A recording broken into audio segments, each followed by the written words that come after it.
Parfois, il faut, comme l'a fait Héloïse, pousser le destin. Cette ancienne célib a décidé d'organiser des soirées spaghettis pour réunir des célibataires à la bonne franquette. Une idée qui lui est venue un dimanche soir.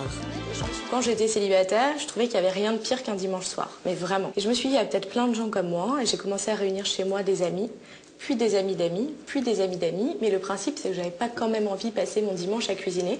Ouais. Donc les pâtes se sont imposées d'elles-mêmes, parce que c'est simple et ça plaît à tout le monde.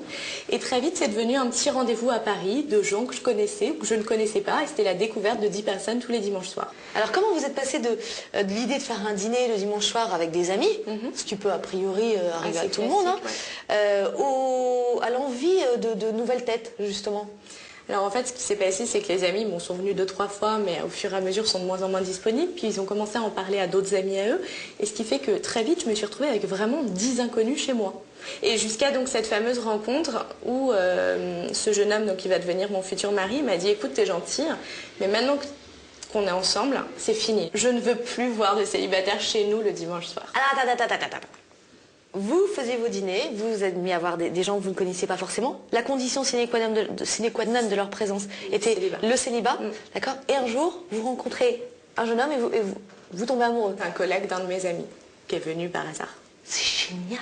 Donc c'est bien, ça sert. D'accord, alors le chéri dit, c'est fini, plus de célibataire. Le chéri m'a laissé un peu de temps, mais en fait, c'est quand on a emménagé ensemble, c'est vraiment poser un cas de conscience. Parce qu'à partir du moment où vous êtes un couple qui vit sous le même toit, ça peut paraître un peu bizarre, voire un autre concept, de faire venir des célibataires chez soi le dimanche soir. Un petit peu. Et donc voilà, donc il m'a dit, c'est de quelque sorte poser un ultimatum, en me disant, écoute, soit tu trouves une solution, soit t'arrêtes. Et par esprit de contradiction, je lui ai dit en rigolant, je vais créer une boîte et je vais le faire dans des restaurants. Comment ça fonctionne? Vous arrivez à 19h30 dans un endroit que vous ne connaissiez pas la veille. Et il y a quelque chose qui est très difficile quand on arrive dans une soirée de célibataire, c'est qu'on connaît personne. Et que souvent, on se dit, planqué entre son sac à main, son verre, on se dit, mais qu'est-ce que je fais là? Je vais me barrer.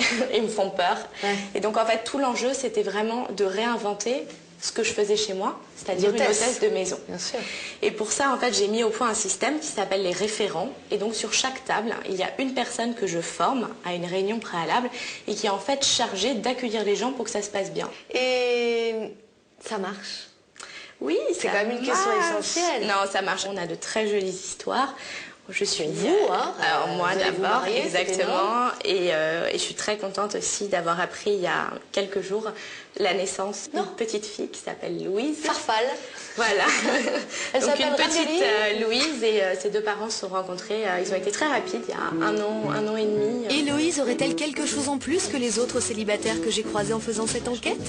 Ou le hasard a-t-il été plus clément avec elle? En tout cas, elle s'est donné les moyens et a fini par rencontrer l'homme de sa vie.